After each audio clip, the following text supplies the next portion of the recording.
My husband was on a business trip when his plane crashed, leaving a final message. He said he didn't want to hold me back and wanted me to terminate the pregnancy and start over. I couldn't stop crying. That's when I heard my son's voice from inside me. Mom, stop crying. Dad isn't dead at all. He's just scum. Behind your back, he's running off with his true love. They've eloped abroad for their honeymoon. I know where his little stash is. While he's not back yet, let's grab the money and disappear. We're set for life. The morgue hallway stretched endlessly, the fluorescent lights glaring white. Ethan Rhodes' business partner, William Shaw, handed me a note. His final words, terminate the pregnancy, start over. I clutched the paper, my hands shaking. Half an hour ago, I'd gotten the call. Ethan's flight had crashed. No survivors. I rushed to the hospital with my 5-month belly, and they told me, please accept our condolences. Now, even in death, he had someone delivering instructions. Terminate the child. Tears splashed onto the note, smudging each word. My mother held me from the side, her eyes red too. Zoe, don't do this. There's still someone in your belly. Mom, I want to be alone for a while. The hallway fell silent. I leaned against the wall, slowly sinking to the floor, burying my face in my knees. Then I heard a childish voice, eerily calm for its age. Mom, stop crying. Dad isn't dead at all. My whole body stiffened. He's just scum. Behind your back, he's running off with his true love. They've eloped abroad for their honeymoon. I shot my head up. The hallway was empty. Completely empty. I thought I must be imagining things from crying. I took a deep breath, ready to stand. Then the voice came again. It's me, Mom. I'm your son. Dad wanted you to terminate me because he was afraid you'd claim the inheritance. He thought you didn't know how much money he had. I gripped the fabric of my pants tightly. This wasn't a hallucination. The voice was coming from inside my belly. I lowered my gaze to my swollen abdomen, my lips trembling. Baby, Liam, that was the name we gave him. Yes, it's me. Don't cry yet. Listen to me first. Dad didn't get on that flight. He spent money to forge the passenger list. Claire Bennett is his first love. They've been together for 6 months. He wanted you to terminate me, not because he worried about you struggling as a single mom, but because he didn't want you taking his money. My head buzzed. The secret compartment in the study, under the 3rd floorboard. 3 ledgers, 2 USB drives, a plane ticket to the Maldives under Claire's name. Go see for yourself. My nails dug into my palms. There's also a bank card with $20 million in it, under Claire's name, used for asset transfers. Mom, we can start using this money. I know where his little stash is. While he's not back yet, let's grab the money and disappear. We're set for life. I didn't say anything. Footsteps echoed from the far end of the hallway. William had returned. Zoe, are you okay? You know what Ethan meant about the child. Make your decision soon. His gaze was concerned, but also like a silent push. I stood, tears still streaking my face, but I looked down at my belly. Thank you. I'll think it over. He nodded and left. Liam's voice drifted over again, unhurried. Yes, that's the expression. Mom, let's get him. I stood in the morgue hallway, my hands on my belly, feeling the tiny life inside. Baby, you said he went to the Maldives? Yeah, a round-trip ticket under Claire's name. When will he be back? 2 weeks. I wiped my face, drying my tears. 2 weeks. That's all I need. After coming back from the hospital, I went straight into the study. The safe, behind the bookshelf. Liam's voice was calm. For the first time, I realized there was a safe in the study. It was built into the wall with a 6-digit combination lock. The combination is Claire's birthday, 920615. I paused. 920615. I typed it in. The lock clicked open. There wasn't much inside the safe. A bank book, 2 stacks of cash, and a brown paper envelope. I took the envelope first and opened it. Inside was a stack of photographs. Claire's back by the seaside, Claire sipping coffee in profile, Claire smiling at the camera. The photos were taken from different angles, like they were secretly snapped, yet not quite. At the bottom was a folded piece of paper. I opened it. It was in Ethan's handwriting. Claire, wait for me. Just 4 words. The strokes were heavy, with indentations on the back. The pen had pressed hard. I put the photos and letter back without touching anything else. I opened the bank book. The account holder was Claire. Every deposit was over $50,000. All transfers from Ethan with the note, living expenses. The last one was $100,000, 1 month ago. Mom, there's something on the computer too, Liam said. I sat at the desk. Ethan's computer had fingerprint and password dual verification, but my fingerprint unlocked the first layer. The second layer was a 6-digit password, 920615. I typed it in. The desktop opened. Check the recycle bin. It showed empty. I opened it anyway. Nothing. He cleared it before he left, Liam said. But clearing doesn't mean it's really gone. Do what I say and restore the records. Step by step, I followed my son's instructions. 10 minutes later, the recycle bin had over 300 recovered files. I found the chat folder. Conversations from the past 3 months with Claire. I opened the topmost message. Ethan, the tickets are booked. The 15th of next month. Claire, she won't find out, right? Ethan, no. I told her it's a business trip. Claire, what about the child? Did you tell her? Ethan, not yet. I'll tell her after I have an accident. She'll accept it more easily. Claire, how are you going to have an accident? Ethan, I've arranged it. Don't panic, just follow my instructions. Claire, what if she decides to keep the child? Ethan, she won't. I'll make sure she terminates it. She listens when advised. I scrolled through each message. Each one was like a pinprick, small but relentless. Claire asked when he would confront her. He said, no need. I'll make her walk away herself. She said, I'm afraid she'll cause trouble. He said, she won't. She has no temper. I closed the computer. Mom, there's a card in the hidden compartment of the safe, Liam said. I searched the safe's secret layer and indeed found another bank card. Whose card? I asked. Claire's. The name is hers, but the money is my dad's. He transferred part of it before leaving in case you found out. I held the card, flipping it over repeatedly. How much? Over $4 million. I silently put the card away. When I stood up, my legs were a little stiff. I leaned on the desk for a moment. Mom, aren't you going to the funeral home? Liam asked. I am. I changed into a black dress.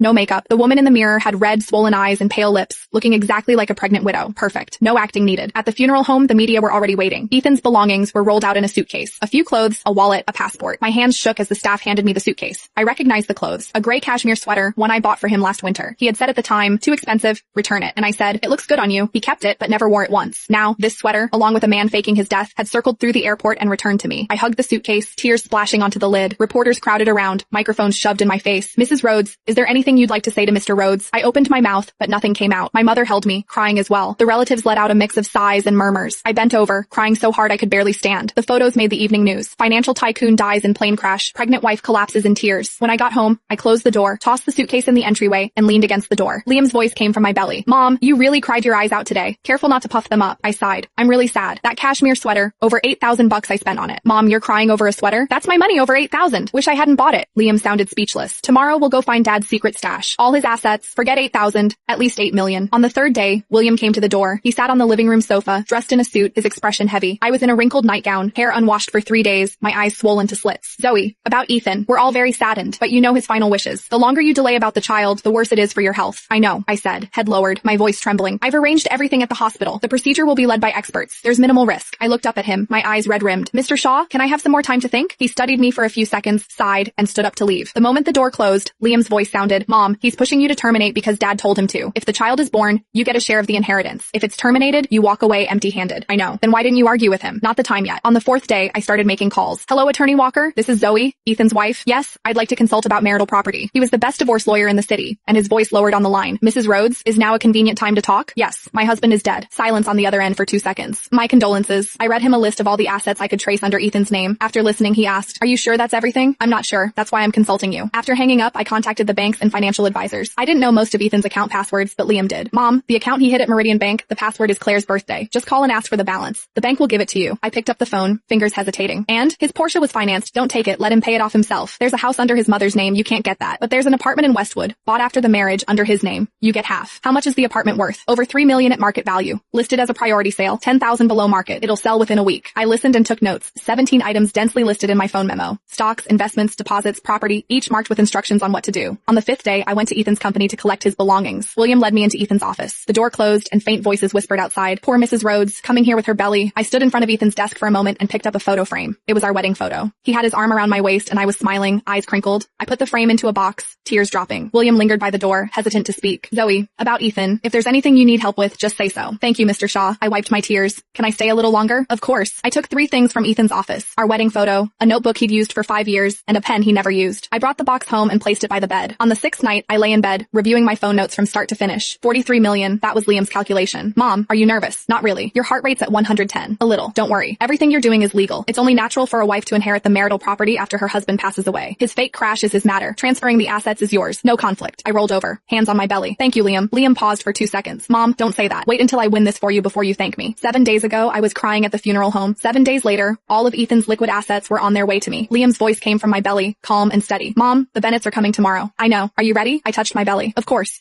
The next morning, I was already sitting in the living room when the doorbell rang. 3 sharp chimes. They're here, Liam said. I opened the door. Standing outside were Ethan's mother, Eleanor Rhodes, and a middle-aged couple I had never met before. The moment I saw their faces, I knew. The Bennetts. Claire's parents. Interesting. Eleanor walked in first, carrying herself with the authority of a queen entering her court. Zoe. Her eyes swept over my stomach, then away, as if my unborn child didn't matter. The Bennetts followed behind her. Mr. Bennett cleared his throat. Mrs. Rhodes. I nodded politely. Nobody sat down immediately. The atmosphere was strange, heavy, like everyone had rehearsed this conversation beforehand. Except me. Finally Eleanor spoke. Zoe, we're all grieving Ethan. I lowered my eyes. Of course. But life must move forward. There it is. I almost smiled. Life must move forward. A classic. Mom, Liam whispered. She's about to ask for money. Sure enough. Eleanor sat opposite me. The company is facing difficulties after Ethan's death. I nearly laughed. The company had over 100 million in reserves. What difficulties? The board is concerned. I see. So we've discussed a solution. Mr. Bennett immediately slid a document onto the table. I glanced at it. Property transfer agreement. My heart almost stopped from how shameless it was. Eleanor continued calmly. Ethan left many assets. Managing them alone will be difficult for you. So we think it's best if the company oversees everything. Translation. Give us the money. I slowly turned pages. Apartment. Stocks. Investment accounts. Even future insurance payouts. Every single thing. Hand over control. Not ownership. Control. A legal trap. The kind where once you sign you'll never see your money again. Mom. Liam sounded disgusted. They're stealing. I wanted to applaud him. Exactly. I looked up. What does this have to do with the Bennetts? The room froze. Mr. Bennett's face changed slightly. Eleanor answered quickly. They're trusted family friends. Family friends. I almost admired their courage. Their daughter was sleeping with my husband overseas. Now they were sitting in my house trying to take my money. The nerve. I placed the contract down. I'm sorry. I'm not signing. Silence. Eleanor's smile vanished. Zoe. Her voice hardened. You don't understand financial matters. I'm learning. You could lose everything. I'll take that risk. Mr. Bennett suddenly spoke. Mrs. Rhodes. You should think about your future. And your condition. His gaze drifted deliberately toward my stomach. A warning. Not concern. A warning. Liam immediately exploded. Mom. He's threatening us. I smiled faintly. For the first time. A real smile. Because now I knew. They were scared. Terrified. If Ethan truly died, they would have waited. But Ethan wasn't dead, which meant he was expecting updates. Every day. And somehow those updates weren't matching reality. Because instead of terminating the baby and collapsing in grief, I was collecting assets. Lawyers were involved. Properties were being sold. Accounts were being frozen. The plan was falling apart. Good. Let it burn. That afternoon after they left, Attorney Walker arrived. I handed him everything. The fake death messages. The recovered chats. The hidden accounts. The transfers to Claire. The forged travel records. For over an hour he read in silence. Then he removed his glasses. Mrs. Rhodes. Yes. This may be the easiest case I've ever handled. I blinked. What? He leaned back. Your husband committed fraud. Attempted concealment of marital assets. Potential tax violations. Conspiracy to defraud insurance companies. Each sentence made my eyes widen. And if he's alive? Attorney Walker smiled. Then he's in considerably more trouble. For the first time in days I felt something warm spread through my chest. Hope. Not because Ethan would be punished. Because I finally realized something. I wasn't the helpless wife everyone thought I was. I wasn't trapped. I wasn't abandoned. I wasn't ruined. I had evidence. I had lawyers. And apparently, I had the world's most overpowered unborn son. Liam sounded pleased. Obviously. I laughed. Actually laughed. A full laugh. Attorney Walker stared at me. Confused. I quickly covered my mouth. Sorry. Pregnancy hormones. That night another call came. An anonymous number. The moment I answered nobody spoke. But I heard breathing. Slow. Careful. Listening. I already knew who it was. Ethan. The breathing stopped. Then resumed. I smiled. How's the Maldives? Silence. Pure silence. Then the call disconnected. Liam practically cackled inside my belly. Mom. He's panicking. Good. Because the game was finally beginning. And this time, the grieving widow wasn't the prey. She was the hunter. The next morning, I was eating breakfast when my phone exploded with notifications. Missed calls. Voicemails. Messages. All from unknown numbers. I didn't answer a single one. Mom, Liam said lazily. Dad spent all night calling from different phones. I took another bite of toast. Seems he's anxious. Very. I almost felt sorry for him. Almost. Around noon Attorney Walker called. Mrs. Rhodes, we have a situation. My heart skipped. What happened? The apartment in Westwood. The buyer backed out? No. His tone was strange. The seller did. I froze. The seller. Someone contacted the agency claiming to represent Mr. Rhodes and ordered them to stop the transaction. I laughed. Actually laughed. Ethan had finally lost his composure. The apartment was legally marital property. If it sold, half the money became mine. So now he was scrambling. Trying to stop the bleeding. Too late. Attorney Walker. Yes. Continue the sale. Already done. I smiled. Excellent. After hanging up, Liam sounded pleased. He's getting desperate. How desperate? Very. How do you know? There was a pause. Then my son said casually, because he's currently throwing a vase. A crash echoed faintly in my ears. I nearly dropped my cup. What? Yep. Claire is yelling too. I stared at my stomach. Sometimes I genuinely forgot how absurd my life had become. You can hear them? A little. From another country? I'm special. I rubbed my forehead. Fair enough. At this point nothing surprised me anymore. That evening, another unexpected visitor arrived. William Shaw. When I opened the door he looked exhausted. Dark circles. Wrinkled suit. Like he hadn't slept. Mr. Shaw. Can I come in? Something felt different. Very different. Once he sat down, he remained silent for almost a minute. Then he said, Zoe, did Ethan ever tell you where he was going? The question hit me like lightning. I kept my face blank. No. William stared at me, studying every reaction. Finally he sighed. I thought so. Liam immediately whispered. Mom. He knows. I thought the same thing. Not everything, but enough. William rubbed his face. The police contacted the company. My pulse jumped. The police. They discovered inconsistencies in the passenger manifest. I carefully lowered my tea. And they want access to company records. Interesting. Very interesting. The walls were closing in. Faster than I expected. William suddenly looked directly at me. If Ethan is alive. His voice trailed off. Then he continued quietly.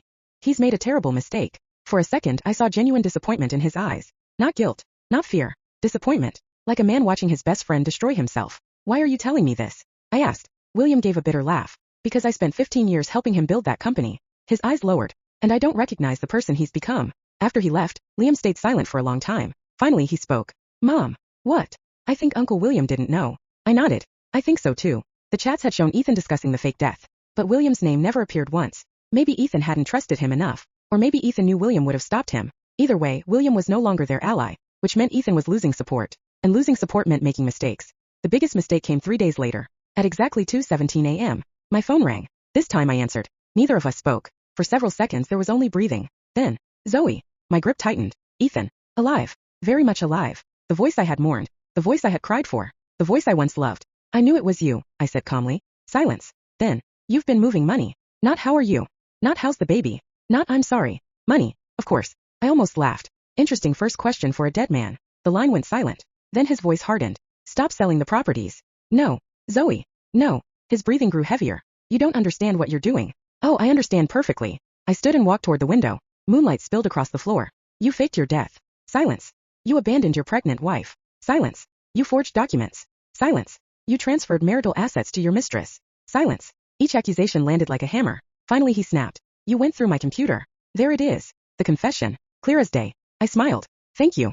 The second the words left my mouth, he realized his mistake. The line became deathly quiet. Then Liam cheerfully whispered, "Got him." For the first time since this nightmare began, I felt completely in control. Ethan realized it too, because his next words came out strained, almost desperate. "What do you want?" I looked down at my stomach. And my son, the child he wanted erased, the child who had saved me. Then I answered, "I want everything that's mine." Click. The call ended. And somewhere on a tropical island, a man who thought he had won finally realized he was losing.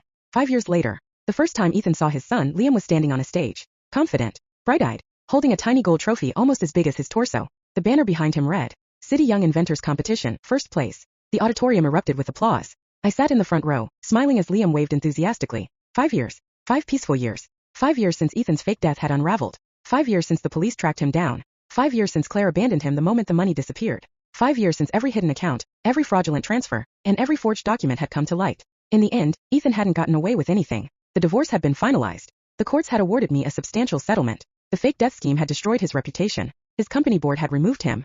His investors fled. His friends disappeared. Even his own mother eventually stopped defending him. By the time everything was over, Ethan had become exactly what he feared most, a nobody. Meanwhile, life had moved on. Beautifully. Liam was healthy, brilliant, sometimes terrifyingly brilliant. At age 3, he'd figured out how to bypass parental controls. At age 4, he'd corrected his kindergarten teacher's math. At age 5, he'd somehow convinced our neighbor to invest in Lemonade Futures. I still wasn't sure how. The applause finally died down. Liam jumped off the stage and ran toward me. "Mom." I opened my arms. He launched himself into them. "I won." "You definitely did. I told you I would." "Yes, you did." He grinned proudly. Then suddenly his smile disappeared. His gaze shifted toward the auditorium entrance. His body stiffened, the way it used to when he was still in my belly and sensed trouble. "Mom, what is it?" "Don't turn around immediately." My smile faded. "Why?" A long pause. Then, "He's here." The world seemed to stop. I slowly looked toward the entrance. A man stood near the doors. Older, thinner. His expensive suits were gone. Gray threaded through his hair. The confidence that once filled every room had vanished. But I recognized him instantly. Ethan. For 5 years, he had never contacted us directly. Not once. Not after the final court orders. Not after losing everything. Not after disappearing overseas again. And yet here he was, watching. His eyes never left Liam. Not even for a second. Liam's small hand slipped into mine. I squeezed it. "It's okay." "Is it?" "Yes." Because suddenly I realized something. I wasn't the woman crying in the morgue hallway anymore. I wasn't the pregnant widow he thought he could manipulate. I wasn't broken. I wasn't scared. I had already survived the worst thing he'd ever done to me. There was nothing left for him to take. Ethan slowly approached. Each step seemed hesitant, like he wasn't sure he had the right. The truth was, he didn't. When he finally stopped in front of us, nobody spoke. For several seconds there was only silence. Then Ethan looked at Liam. His eyes glistened. "You're..." His voice cracked. So big. Liam stared back. Expressionless. A perfect stranger looking at another stranger. Because that's what Ethan was. A stranger. 5 years of absence couldn't be erased by DNA. Ethan swallowed hard. "I'm your father." Liam blinked. Then calmly asked. "The one who faked his death?" The color drained from Ethan's face. Nearby parents suddenly became very interested in pretending not to listen. I nearly choked. Liam continued innocently. "The one who abandoned my mom while she was pregnant?" Ethan's shoulders sagged. "Liam. The one who wanted me terminated?" A knife couldn't have cut deeper. Ethan looked devastated. "Good. Some wounds deserve to stay open." His eyes shifted toward me. For a moment I saw the old Ethan. The man I'd once loved. The man I'd trusted. The man I'd mourned. Then I remembered the chats. The lies. The manipulation. The funeral. And that image vanished. "I made mistakes," he said quietly. "Mistakes." Liam repeated. "That's what we're calling them?" I bit my lip to stop myself from laughing. Ethan looked close to tears. Finally he crouched down. "Liam, I know I don't deserve forgiveness. Correct. But I'd like a chance."